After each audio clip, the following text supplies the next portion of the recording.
upsets. Maybe that sort of reinforces that. It's very true. There's been a lot of upsets going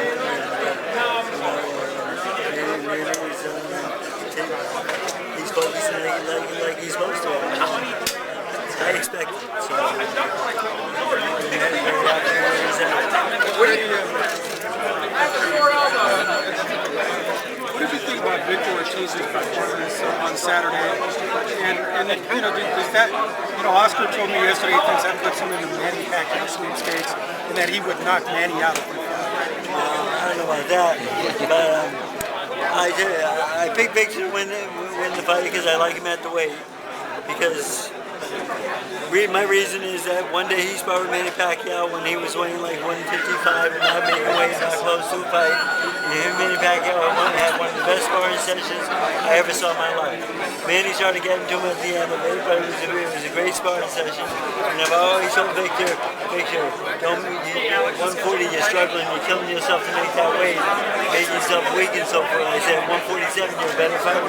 I've told him that for years now, and I told him that he was going to win that fight at 47 because he's going to be more resilient and a stronger, better fighter. And I think, like Manny Pacquiao, when he was making weight and killing himself, making weight's overrated. And fighting at a weight that you're more comfortable at is much healthier and makes you a better fighter. I mean, Victor's a good type of guy who walks around at 165 pounds, gets down to 140, it's just too much.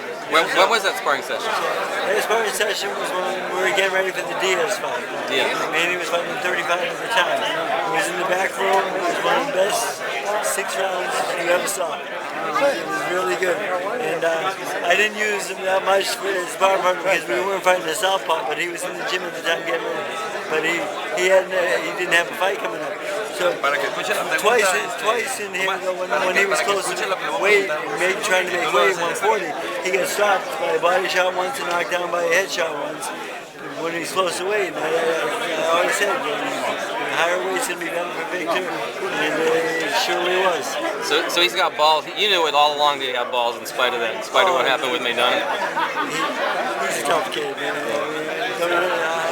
I wouldn't underestimate him. Yeah, now it's obvious, yeah.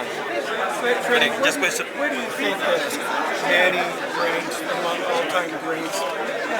Whether it be right now or if he retires in a couple of fights and doesn't lose anymore, does he belong in that top 10 or top 5? I think he's in top 10 because 8 world titles will never be duplicated in our lifetimes, I feel, and no one else has really achieved that. And it's hard for me to say he's better than Duran and better than Sugar Robinson and stuff like that. I wouldn't say that, but I would say he's the best fighter of his era. Freddie, just in Spanish for Fox, ¿cómo se puede enterar a uno